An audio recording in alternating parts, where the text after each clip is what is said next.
Boa noite, galera. Aqui é o professor Marcelo e eu vou começar a minha primeira videoaula. Tudo bem com vocês? Pegaram o caderno? Algo escrevível? Vamos?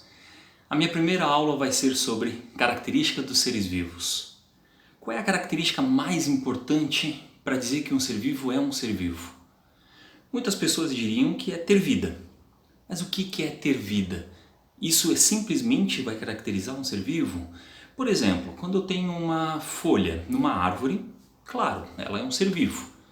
A partir do momento que essa folha morreu, ela caiu no chão, ela deixou de ser um ser vivo? Ela passou a ser o quê? Como é que passa a ser ao ponto de deixar de ser um ser vivo? Na verdade, um ser vivo, ele se caracteriza em primeiro grau, em primeira informação, ele ser constituído por células. Inclusive existe uma teoria muito importante que fala sobre isso, que é a teoria celular.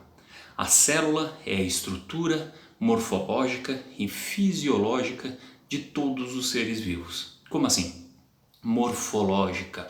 Morfológica vem de morfo, de formato, de forma, de formado. Isso quer dizer que todo ser vivo é formado por célula. Depois a gente vai ver a questão de quantidade, né? Uma célula, muitas células, mais adiante a gente fala sobre isso. Fisiológica. Fisiológica vem de funcionamento, de atividade.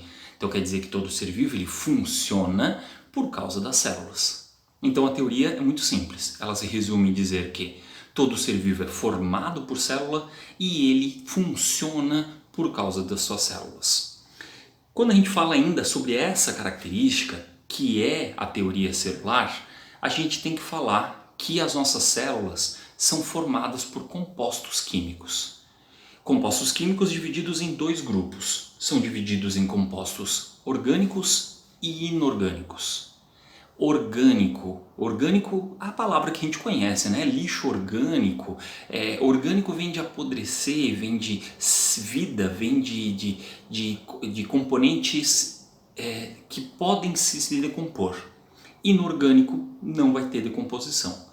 Então, exemplos básicos de componentes inorgânicos, água e sais minerais.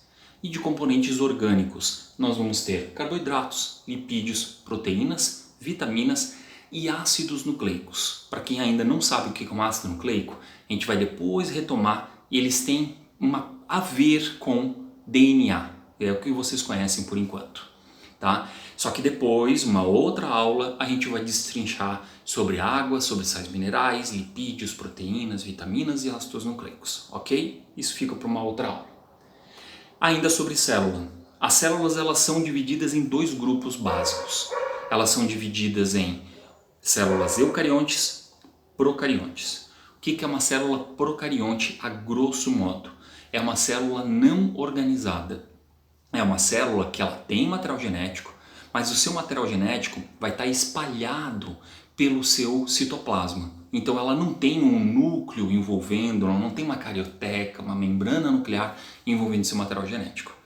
Já as células eucariontes, um pouco mais desenvolvidas, um pouco mais elaboradas, elas já têm mais organelas distribuídas pelo seu citoplasma e um material genético já acoplado dentro de uma membrana nuclear.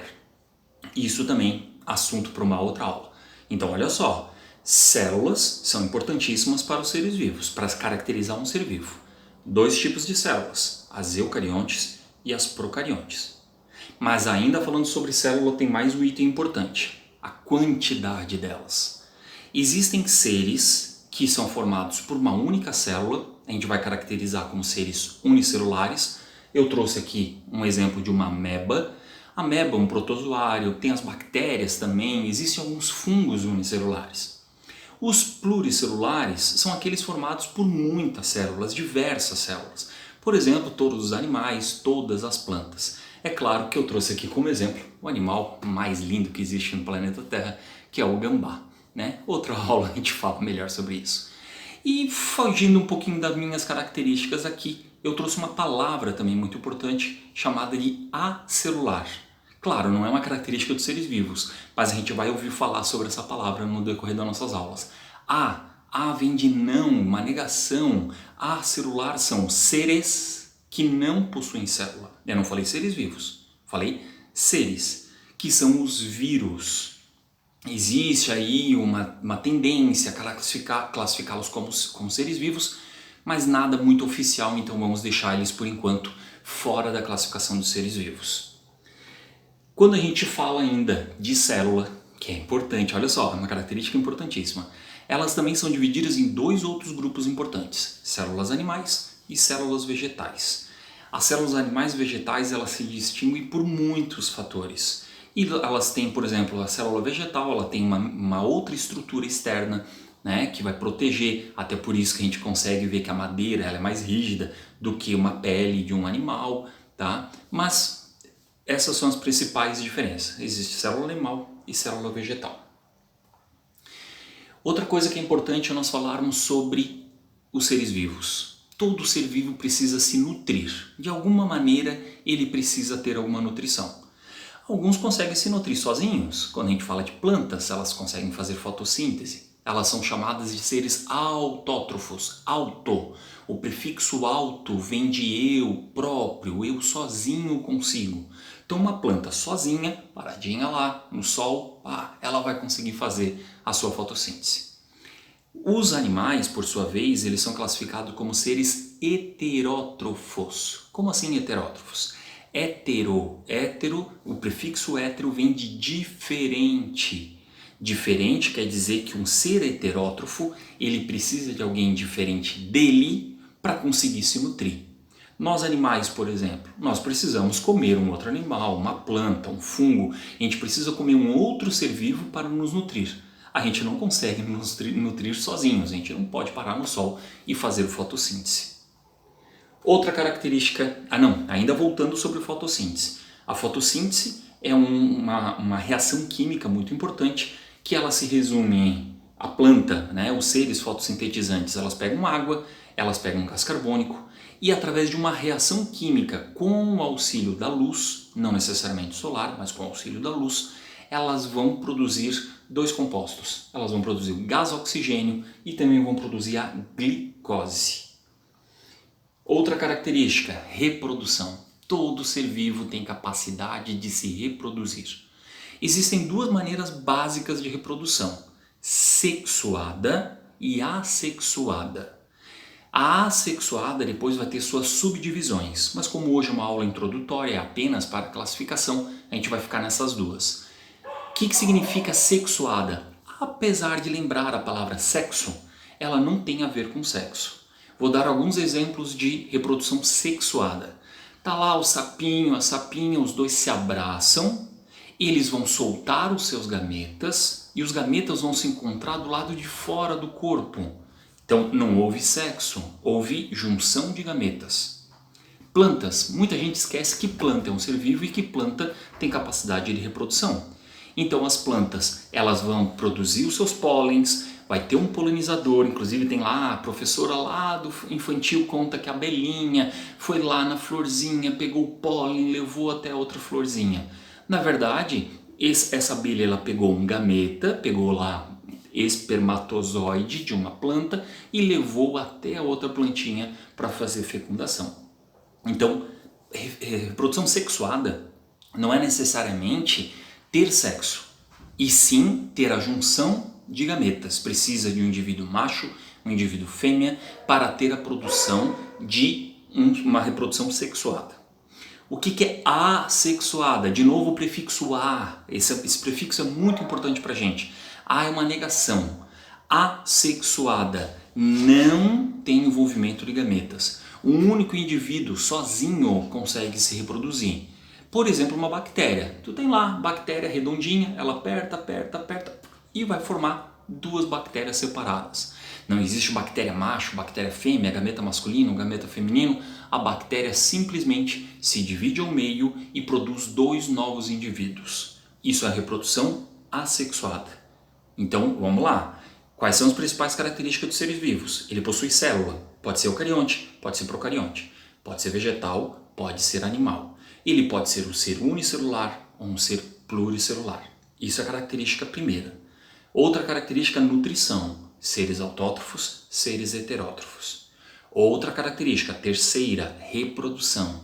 Dois tipos básicos, sexuada e assexuada. Metabolismo. Todo ser vivo tem metabolismo. Metabolismo vem de funcionamento do corpo, funcionamento da estrutura corporal. O metabolismo é dividido em dois tipos básicos. Vai ser dividido em anabolismo, que anabolismo vem de produção, por exemplo, a fotossíntese, que nós falamos ainda há pouco. Né? Também tem a síntese proteica, síntese é produção de proteínas. E existem ainda os seres que têm um catabolismo. Catabolismo é quebrar, é diminuir. Então eles vão, por exemplo, fazer respiração. A respiração vai quebrar a glicose, fotossíntese vai produzir a glicose. Então, dependendo do ser vivo, ele vai ter tipos diferentes de metabolismos. Crescimento. Muita gente confunde essa palavra, ela é usada no dia a dia de forma um pouco não científica. O que caracteriza um crescimento? Caracteriza a duplicação da célula. Um ser vivo, ele consegue se crescer, não apenas a questão de mudar de tamanho, e sim pela quantidade de células que ele vai duplicar. Então essa característica ela não é tão geral, ela não vale para seres unicelulares, ela é válida apenas para os pluricelulares. Evolução. Agora chegou um cara que é importante a gente falar. A evolução ela precisa ser desenvolvida depois com uma característica, com uma aula bem específica para ela, mas resumindo. A evolução não é como muitos dizem ou como algumas pessoas acreditam que nós viemos do macaco ou que o mais forte sobrevive. Esse cara aqui chamado Charles Darwin, né, tem livro, tem filme sobre ele, depois se alguém quiser eu indico o livro e também posso passar link dos filmes que envolvem Charles Darwin.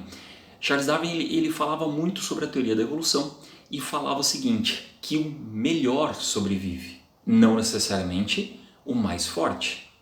Para mim o exemplo clássico, eu vou fugir um pouco da questão lá das girafas que os livros didáticos trazem, eu gosto muito desse exemplo aqui.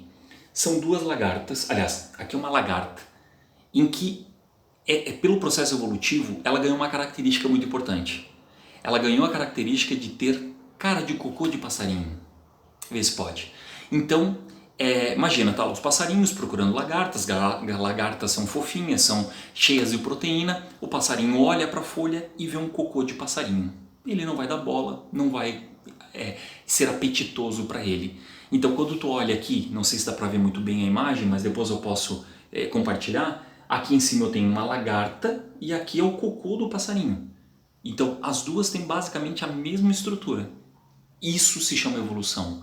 É você adquirir características, é você selecionar características para poder se dar bem no ambiente.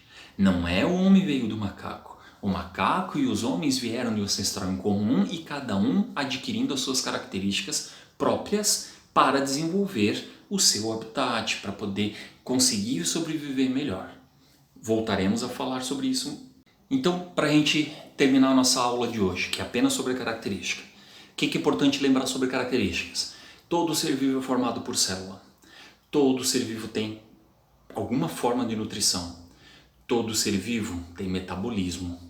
Todo ser vivo precisa se reproduzir. Todo ser vivo, todo não, seres unicelulares não, mas quase todos os seres vivos têm crescimento. E todo ser vivo ele passa por um processo de evolução. Espero que vocês tenham gostado da minha aula. É apenas a minha primeira, então acredito que deve ter tido erros. Aceito sugestões, aceito críticas e, por favor, compartilhem, curtam a minha página, se inscrevam na minha página e eu espero que pelo menos uma vez por semana eu estou postando uma nova aula. Quem sabe agora na quarentena eu antecipo um pouquinho e consigo fazer algumas novas aulas. A próxima aula que eu vou lançar vai ser sobre classificação dos seres vivos. Muito obrigado a todos, espero que vocês tenham curtido. Até a próxima!